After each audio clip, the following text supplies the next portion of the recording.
welcome to Mom Mondays. So this is a special episode coming in the middle of quarantine phase here in the United States.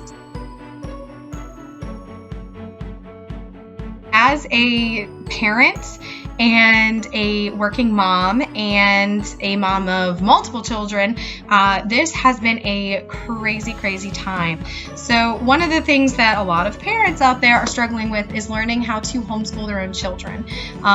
It's not necessarily easy, and even for teachers, it's not, because I teach high school and my kids are not in high school. My kids are preschool and elementary age. So my teaching is not necessarily going to help me out here, but I do understand how to motivate kids, and I do know my own children, so I have a little bit of a heads up when it comes to that, or a head start.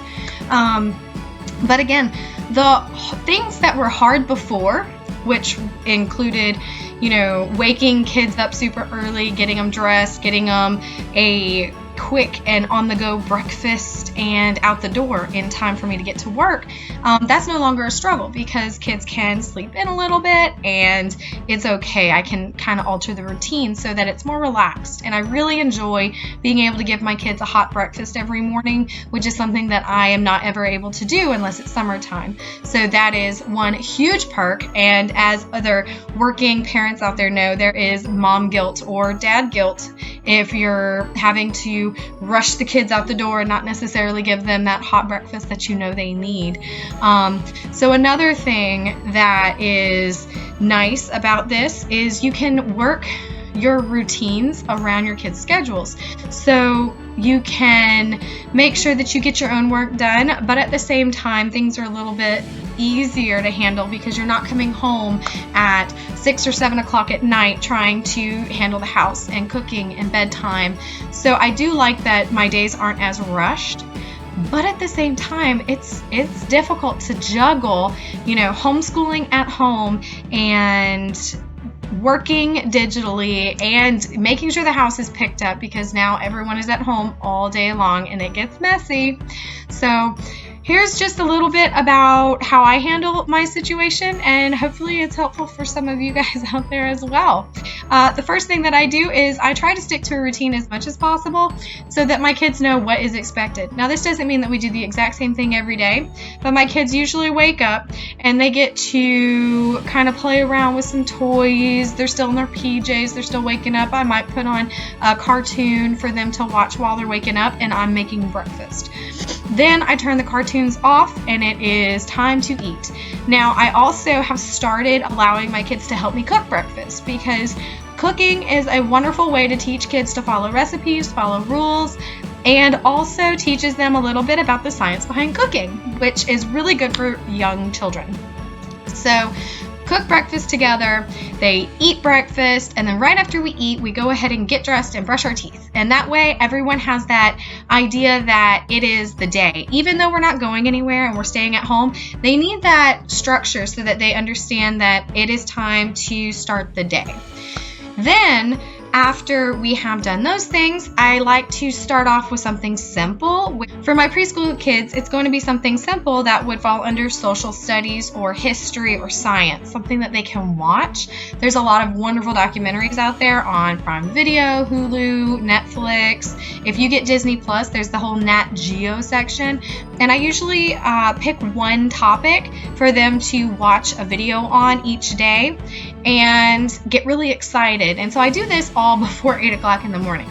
Then, after they've done those things, we'll do something like PE, which is more hyperactive, more physical playtime. So if it's pretty outside, that'll be getting them outside and letting them kick the ball around.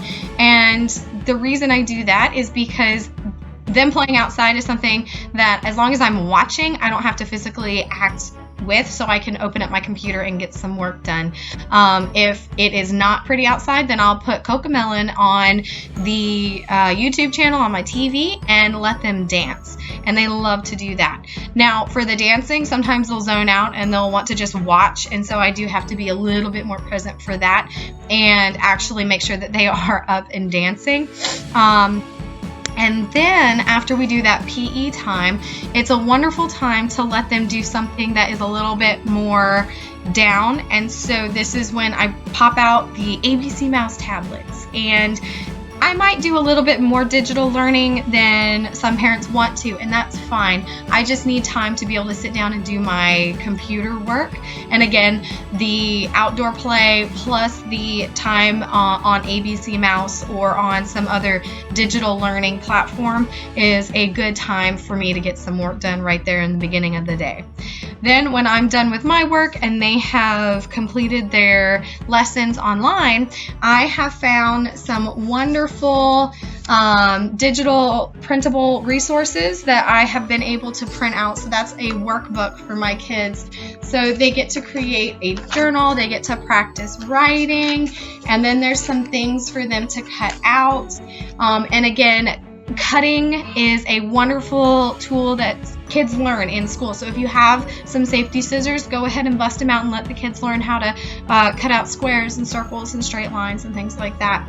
And again, just Google preschool activities and you can find these printable journals for them. It's super easy.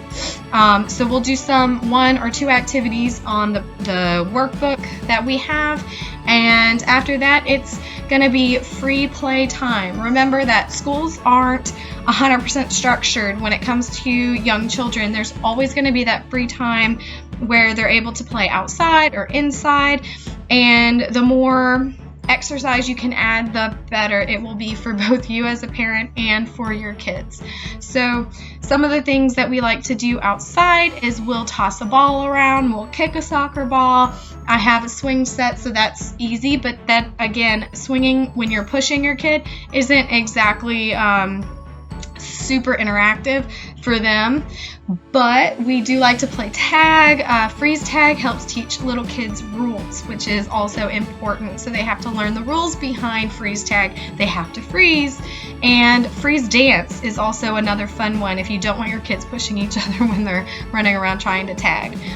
I'm kind of talking really fast, throwing out some ideas. I really hope that these are helpful for you, and I will be coming back to talk more about how I handle the craziness in my day. So again, like, comment, subscribe. If you want to share your own routines, I would love to hear what other people are doing out there to help during this time where everyone's stuck in your house, and how you manage your kids getting the education that they need at this time and also working from home. So I hope to see you guys soon, and please, please, please, please like, share, subscribe, and subscribe again.